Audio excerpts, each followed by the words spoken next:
आफ्नो कुरा राख्नुहोस् अनि मान्य सदस्यहरू बस्नुहोस्। धन्यवाद सभामुख महोदय समयको लागि। हामी यो बजेट नियमावली अरू विषयहरूमा प्रस्तुत गर्न खोजिरहेका छौँ, तर देशको सिमानाको विषय सबैभन्दा प्रधान विषय हो।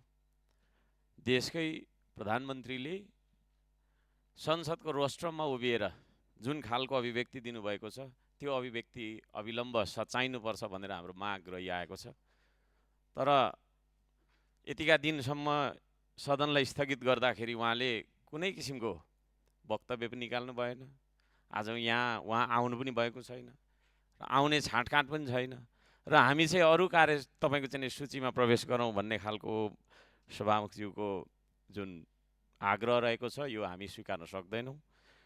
उहाँले यो सिमानाको बारेमा हाम्रो देशले छिमेकी मुलुकलाई कहाँनिर चाहिँ के अरे सिमाना अतिक्रमण गरेर छौँ हामीले भन्ने बारेमा चाहिँ उहाँले यहाँ पुष्टि गरिदिनुपर्छ, कि त होइन भने नेपाली जनतालाई सम्बोधन गरेर उहाँले त्यो आफ्नो भनाइलाई सच्याउनुपर्छ, त्यसलाई माफी माग्नुपर्छ भन्ने त्यो तपाईँको शब्द पनि प्रयोग नगरौँ, उहाँले आफ्नो भनाइ सच्याउनुपर्छ।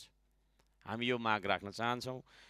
त्यो कुरा नसचिन्जेलसम्म हामी अन्य विषयमा प्रवेश गर्नु भनेको मिथ्या रहन्छ, किनभने देश रहनको लागि भूगोल चाहिन्छ होइन। देश भन्ने हाम्रो परिकल्पना र आफ्नो भावना मात्रै हुँदैन, भूगोल बिनाको देश हुँदैन। त्यसो भएको कारणले गर्दाखेरि हाम्रो भूगोलमा होइन विभिन्न खालका छैन बेला बेलामा भइराखेका अतिक्रमणहरूको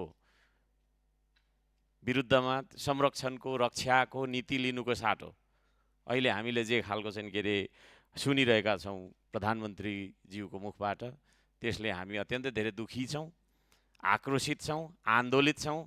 अहिले सडकभरि आन्दोलन भइराखेका छन्। त्यसो भएको कारणले गर्दाखेरि यो देशको शान्ति सुरक्षाको लागि पनि उहाँले आएर आफ्नो वचन सच्याउनुपर्छ। म त भन्छु नेपाली आर्मीलाई, नेपाली सेनालाई सेनामा लगेर तैनात, तपाईँको सिमानामा लगेर तैनात गर्नुपर्छ। नेपाली सेनालाई राख्नुपर्ने ठाउँ चाहिँ सिमानामा हो, तर अन्यत्रै प्रयोग भइराखेको कुरा छ।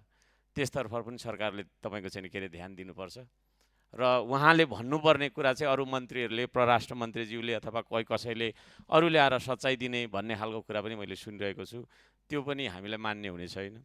उहाँको मुखबाट निस्किएको त्यो जुन छ होइन शब्द, उहाँकै मुखबाट निस्किएको शब्दले सच्याउनुपर्छ भन्ने माग हाम्रो हो। म यो कुरा राख्न चाहन्छु। धन्यवाद।